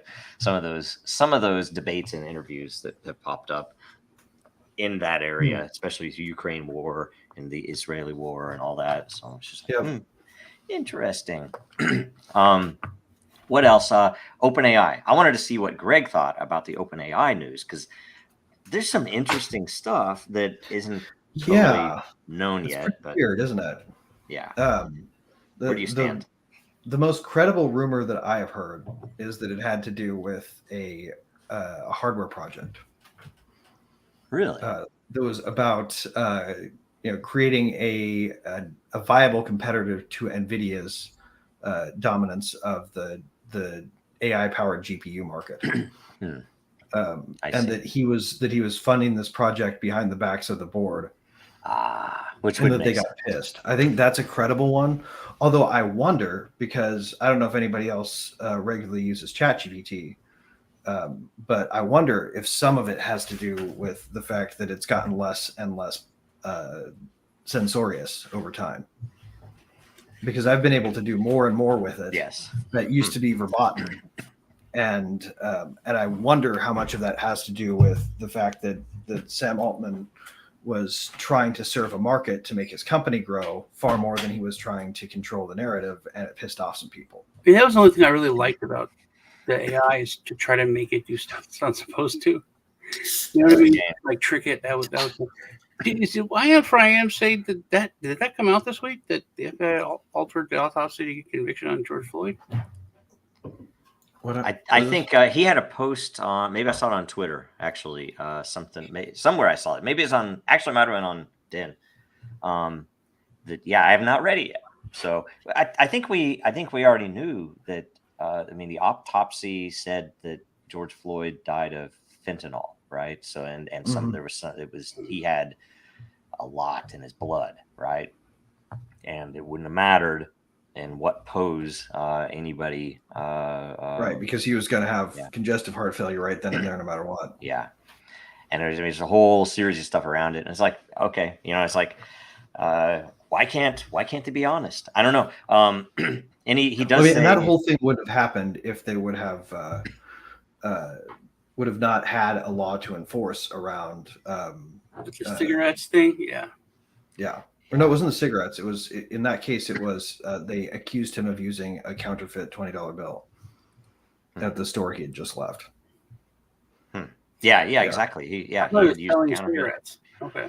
No, that was a different guy. That was that guy. I think was innocent actually. Yeah, that was the subway cops that did that. Yeah, it's like, oh, you can't. Those are not taxed cigarettes. You can't sell those. It's like that was horrible. I thought he was selling cigarettes. Yeah.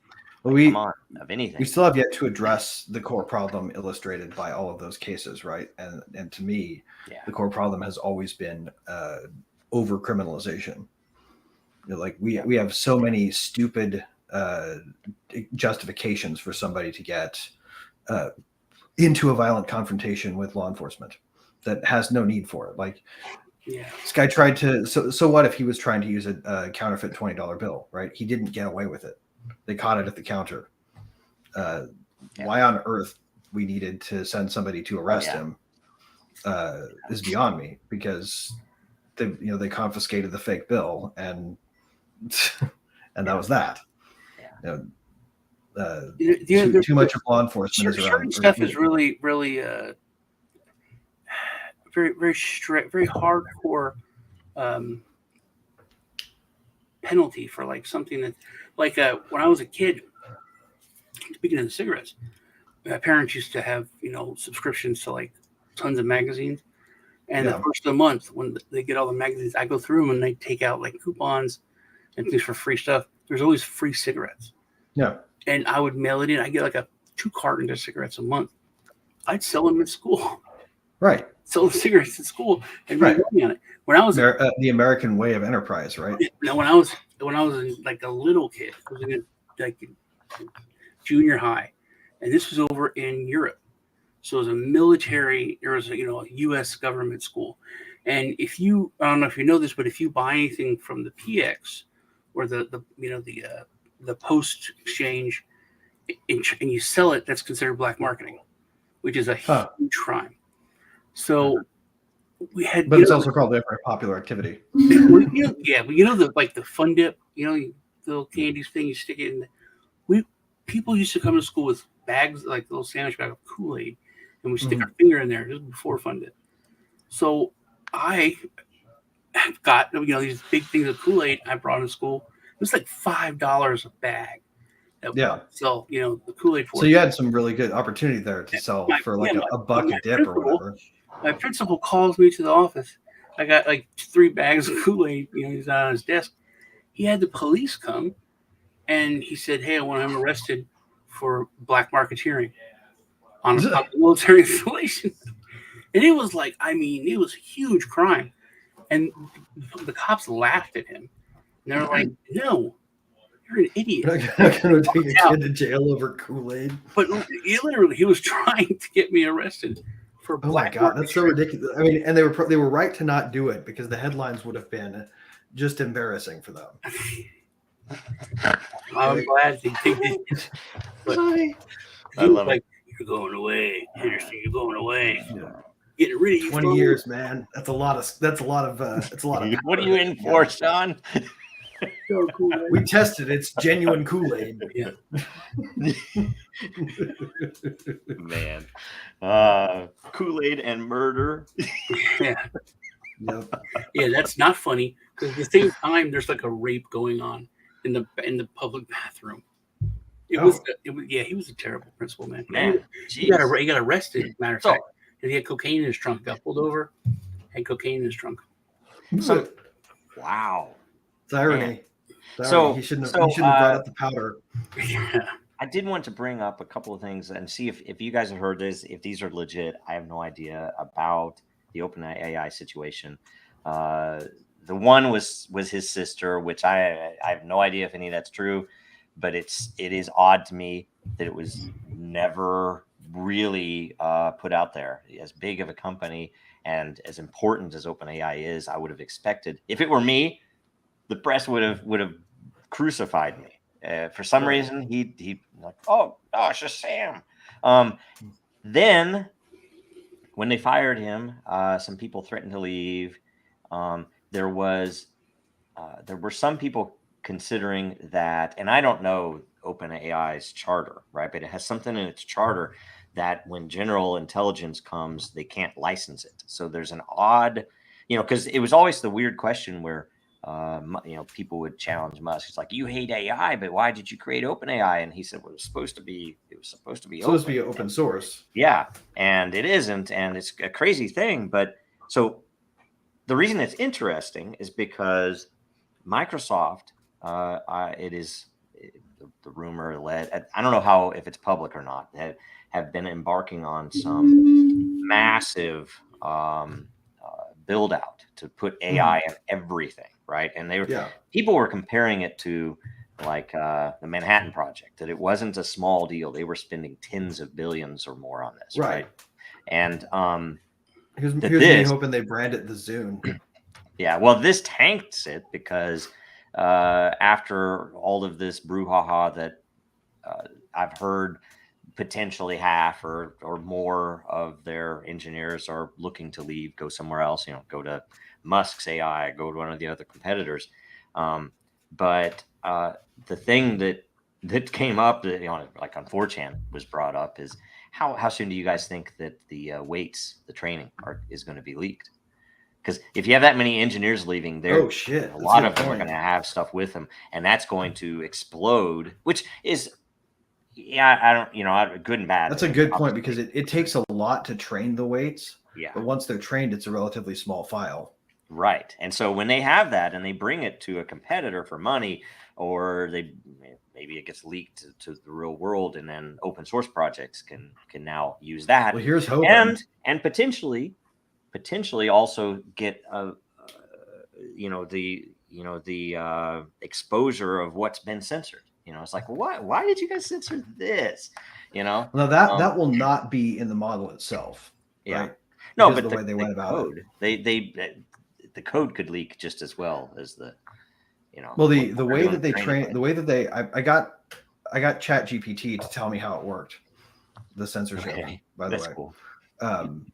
What they do is reinforcement learning with human feedback. And essentially what it does is it puts the model in real-time mode, where the entire model can reweight itself based on the feedback given to it by the human feedback trainers. Okay. Right. So they'll get an assignment to say, we got some reports on this response. We needed to respond differently.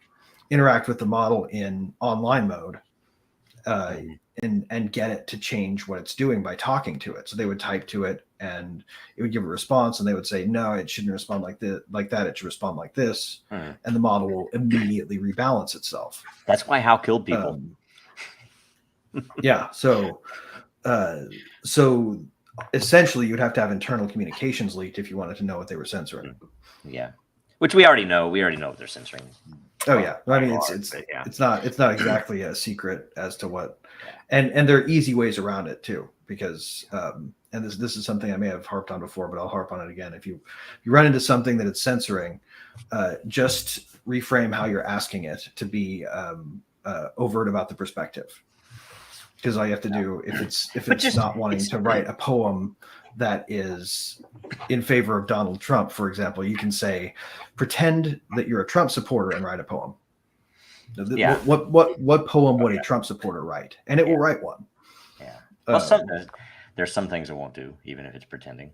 But yeah, well, it still won't, like, it won't like pretend to be an international criminal and tell you how to defraud a bank. It won't do that, but those are a small number of hard filters. But you also get it to draw boobs, even though it's not supposed to. That's pretty hard to do, actually. You can't get that. I can't. It's like you can. Yeah, but they have like 9 fingers and like it's just scary. It doesn't look. Yeah, it doesn't look like it's supposed to. Just, Can you imagine how just filthy the unfiltered Dolly 2 model must be? Did you see that Michelle Obama picture of her pregnant? There's so much porn on the internet. No. I know. I've seen the president's son's dick. It's the weird thing to say. I'm like, that's not Wait, real. but didn't he put that? That's not AI created. No, it's real. He just put that on the internet. You're talking about there's so much weird porn. There was like, Yeah. it was there. I was like, that's not real. And I clicked. I was like, holy shit, that's off. Yep. Okay. Can't unsee that. Yeah. Damn it. It's like that scene from was it the last Thor movie that was good? Not the Love and Thunder, but the one that was good before that, Ragnarok, where Ragnarok, yeah. I did where see that. he sees the Incredible Hulk's dong. Yeah.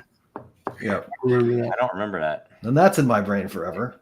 He gets out of the hot tub.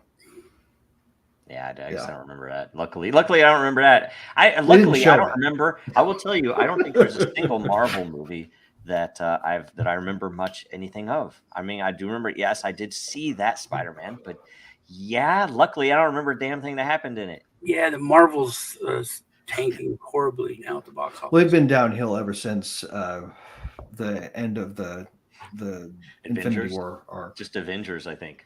I think like the beginning of I like Avengers, I like Captain Marvel. I went into watched the first one to the theater by myself, and I was like, as long as I don't play I'm Just a Girl by No Doubt, just don't put it in there, man. Don't play it.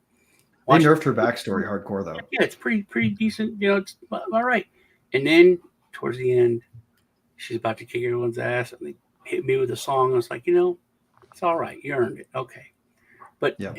Everyone, I mean, the second one it's supposed to be Marvel 2, Captain Marvel 2, and she's like just an ensemble part of a bunch of other strong women and young ladies, and it is tanking bad. Yeah. Well, I mean, they've gone pretty heavy-handed with the woke.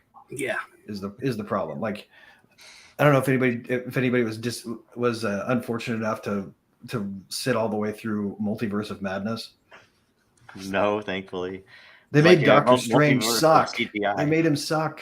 Like they instead of creating these new female superheroes or new trans superheroes that are actually super, the way that they make them look super is they set them next to a famous first story arc hero, and they make them suck. So by comparison, the new one looks good. Put a chicken and make her gay. I'm just really. I mean, I expect to never go see another Marvel movie. I'm hoping that I never have to go. They might come up with something that is like, okay, maybe I need to go see that, but I don't really see me going to see another. Anyway, I don't know. So I was an Iron Man guy, so I kind of they lost me when they got the rid first of him. Iron Man was awesome. The third Iron Man was unforgivably bad. It's just like, oh my god, why did I see this? Yeah, It is horrible. I'm going to destroy all of my suits for you. It's for love. I hope they get back to What was the third just one, right? making good I think that was stories, and Yeah. not try to influence, just entertain, man. yeah. Oh yeah. Well, and Top Gun is the way. It's Disney. Disney was maybe it was Disney buying them because it was the same with Star Wars. I don't think I'll ever see another Star Wars movie. Ooh, speaking of bad movies, Come on. do not, unless you want to be tormented by bad references to technology. I mean, it's bad. Do not watch the new Mission Impossible film. Oh, I yeah, just bought it last night. I just bought it last night. The AI that they have in there is so not an AI. And then the worst scene is the scene where they transfer money on a blockchain. And Okay, that's ultra nerdy stuff, man. they set up tension. They set up tension by making it so that the local transfer has to complete before the transaction is complete. And it's taken a really long time. Is it a progress bar? Yeah, it's a progress bar. Somebody It's was a going to progress the door while they're trying to send. It's hilarious. Yep, and if they catch on to the fact that the person they're transferring to is somebody in disguise, they can stop it. That's hilarious. And the great thing is I assume that what I would have written in is the nerd questioning them. Are you sure you want to send it? The fee's kind of high right now. Right. I'm sitting here watching this. My Is there blood a pressure computer is going voice up that like like talks, progress. says everything that's happening? Transaction going, No, loading. it was on somebody's phone. Their phone was the place where you can hit cancel and I'm sorry. yeah. That might be worth seeing. I'll wait until it's until I just see a clip of it. That and they somehow managed to invent a singleton AI that is still capable of being controlled with a key. That's awesome. the whole turmoil in the whole thing. They're hunting the key that can control the super intelligence. Yeah, that's Wasn't brilliant. that? I'll tell you, can I real quick here before we go any further? Everyone, please stop supporting Hollywood. I mean, that's how we cure this. Okay, just stop. Sean, you bought it. I mean, I just downloaded it last night. I Just own like, every other one though, so Sean, it's like you wouldn't steal a car. You wouldn't steal a car, Sean. I would have preferred that you would have stolen a car than buying that Marvel movie. Or wait, what movie was? Yeah, Mission Impossible. Yeah. Yep. I'm sorry for what you're going to see because it's going to drive you nuts. It's a two-parter too. God. It gave us until for $12.99. And I was like, yeah. It also features some really great, and I say great because they're campy, cringy Russian accents at the beginning. Oh, the acting. Yeah. So there's the thing. It'll be good if you come out with a sense of humor. What do you guys think about the current situation in Ukraine-Russia war? Right? Am I frozen, guys? Yeah, you're here, but it's all right. You're smiling. Yeah, you're smiling. Yeah, we can hear you. Russia. Oh, that was so 3 wars ago. We're totally. I'm gonna refresh. I might drop, but I'll be right back. Okay. 3 wars ago. Yeah, that was 3 wars ago. It just seems literally this crazy. There's like, oh, we're looking at Yemen now. We're even beyond that. Yeah, in Yemen. Yeah. Man, there's some crazy. So, and what do you think about the Israeli-Palestine conflict? It's changed my mind a lot. It's because it's always like, it's so huge. So I always was like, yeah, that sucks for everybody. You know what I mean? It's like, I'm glad it's not my problem. But it is, I mean, it is bad. It's just like Ukraine. You know, it's like Russia did this terrible thing. They shouldn't have done it. There's no way you can say it's okay. But NATO, lied and we pushed them, and it's like it's black and white, and it's not black and white at the same time.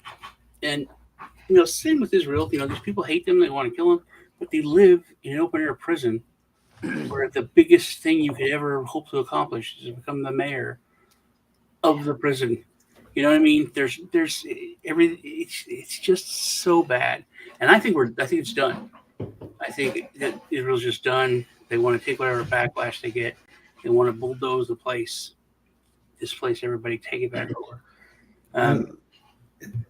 To me, it's. Are we still talking about? We're not talking about Ukraine now. We're talking about Israel. Yeah. Okay. To me, it's tragic because it seems to me like the people who are really suffering here are not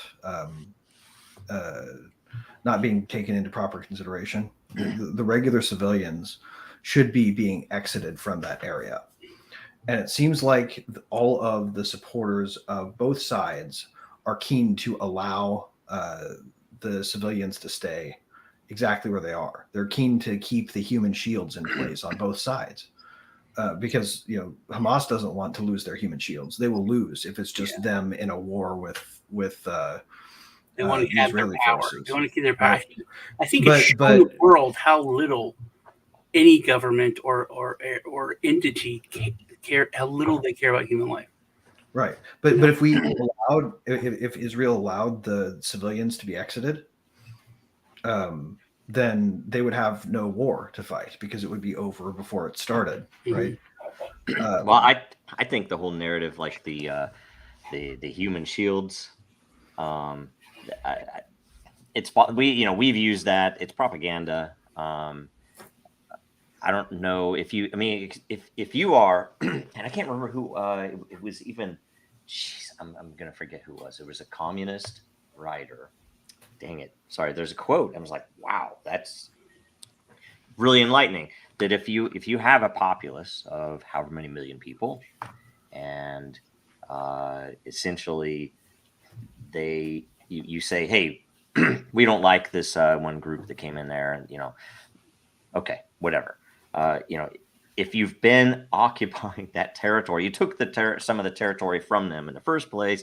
Now you're occupying this territory, and you've pushed them all into this small space for 70 years plus.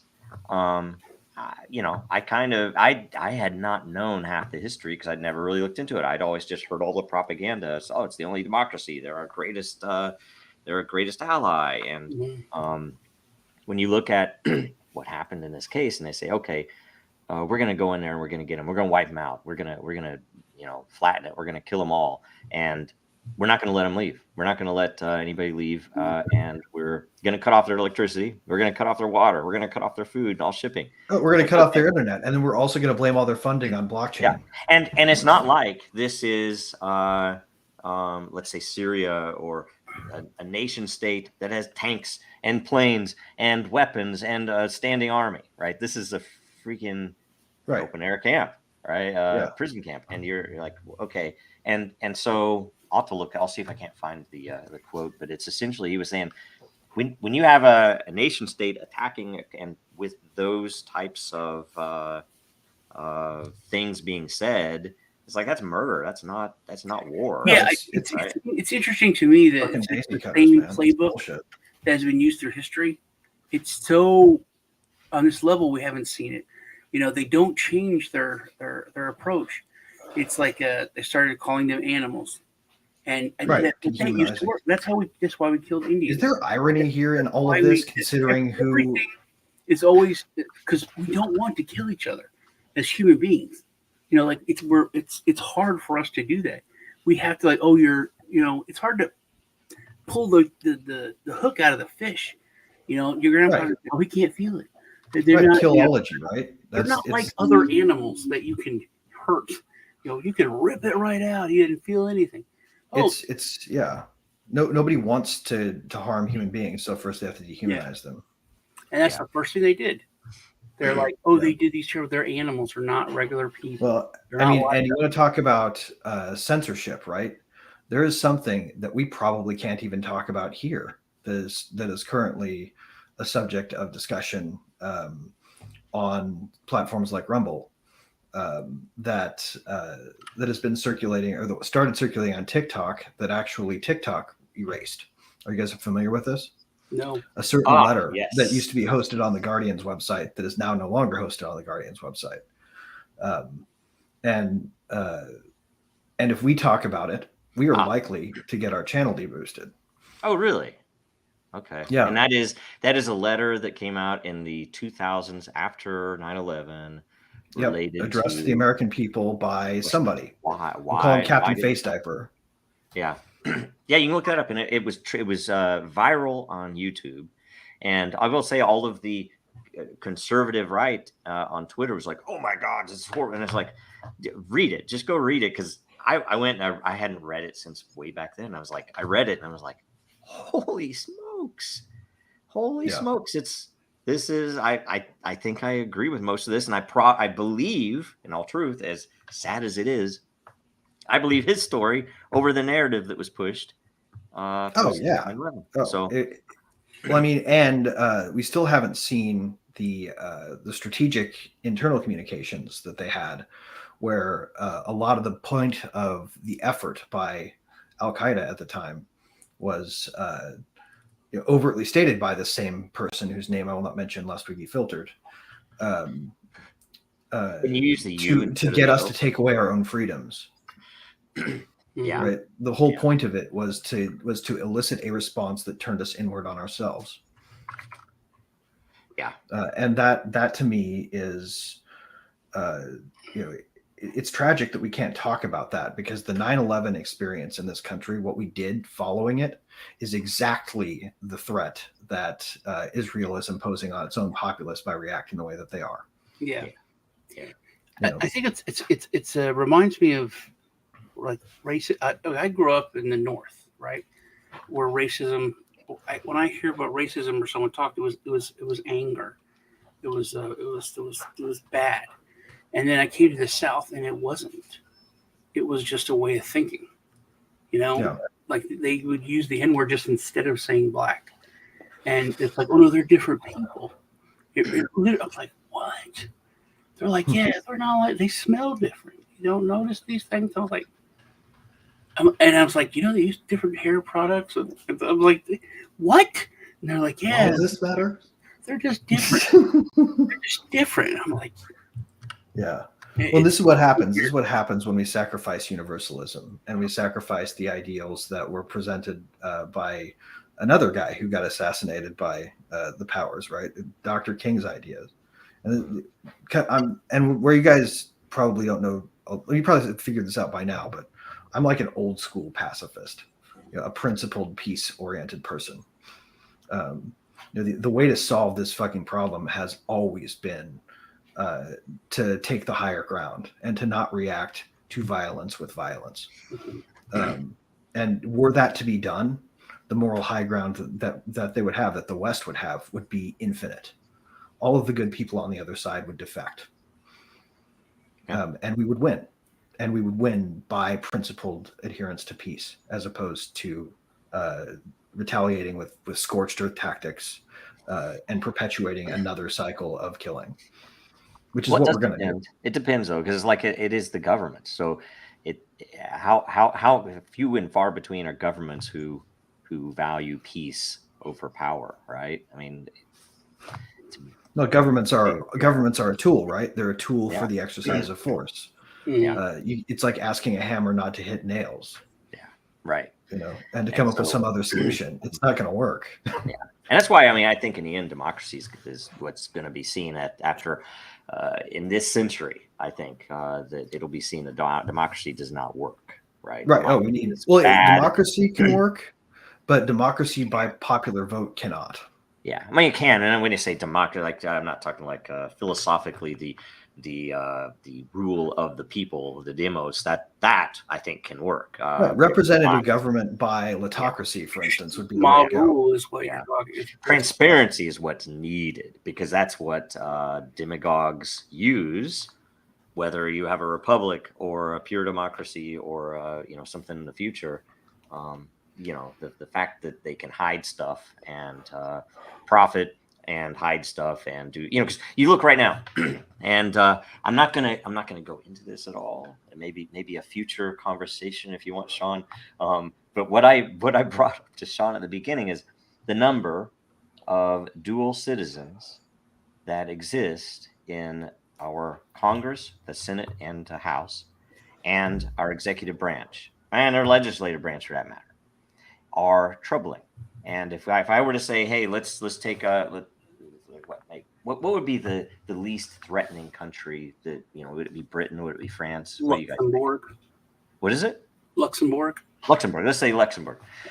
If you had dual citizens from Luxembourg throughout your government, you would say, well, wait a minute. What? I love Luxembourg. I've never been there, right? They probably have great cheese or something. It's very nice. I imagine it is. But small country typically equals nice. What would you do? It's like, why is that? Why is it? And we can't even talk about why it is. So we're not going to go there. We only have 11 minutes left anyway. And why is it so? How do I say? Why does nobody care?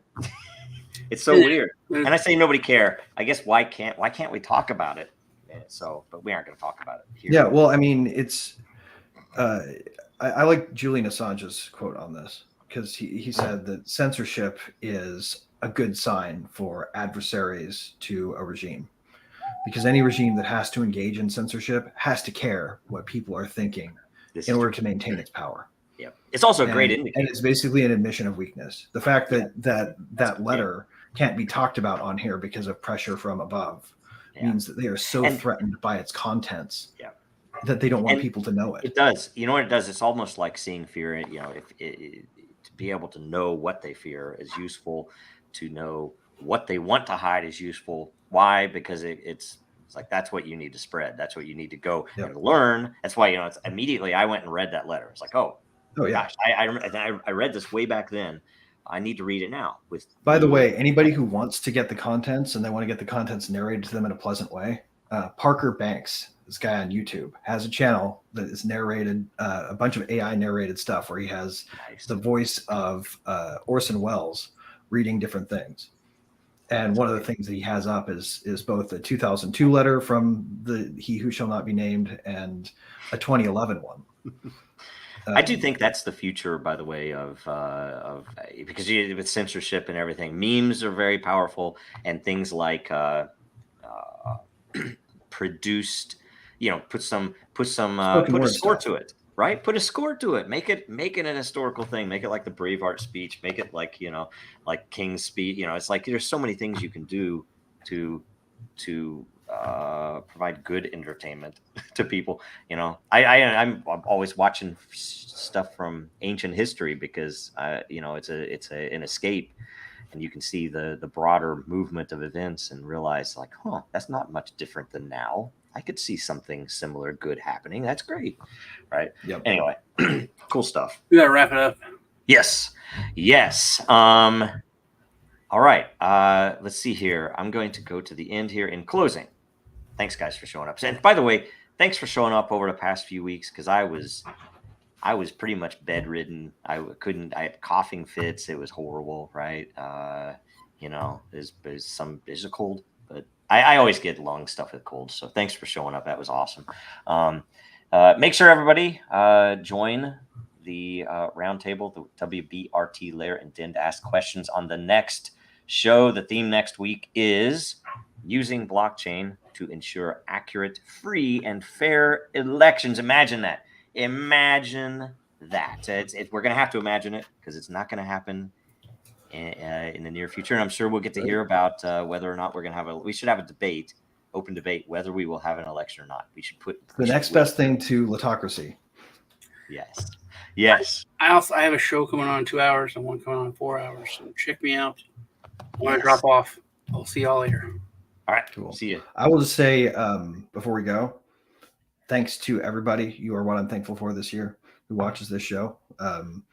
We wouldn't be here without you. And this is one of my favorite things to do, is talk to you guys about what's going on. So thank you all. You will be in my heart and mind as I eat turkey till I'm sick.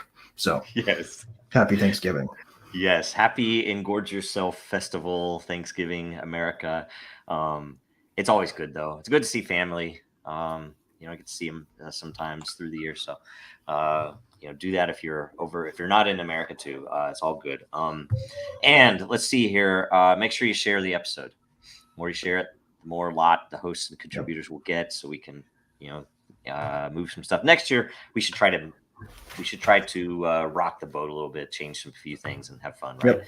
Maybe at least have a clip that says "Smash that like button." Turn on notifications. Yes, smash the like button. Make sure you subscribe. Make sure you go to Den and get involved in it, because this is the first of its kind, and it's been running. Y'all can decide what we talk about. Yeah, and it's been run. This is over 2 years old now, this show, so it's good stuff. And you guys have been amazing. So I'm thankful for all the people that put this on, because it's kind of thankless, right? I mean, YouTube suppresses us. They like all that stuff. So, anyway, well, it's good. I wouldn't be anywhere else, man. Right on. Okay, I'm going to now play out. I'll play out. What would you prefer? Ross, McAfee. McAfee's really good. Assange. Yeah, I think McAfee's appropriate for Thanksgiving. I like McAfee. Right? It's America, right? All right. See you next week. Thanks, guys. America's not the government, people. The America is you.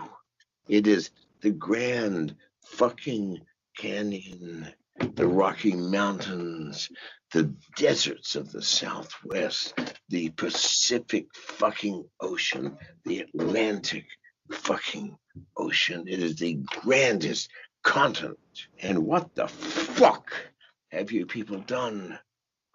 You have turned yourself into sheep, every goddamn one of you.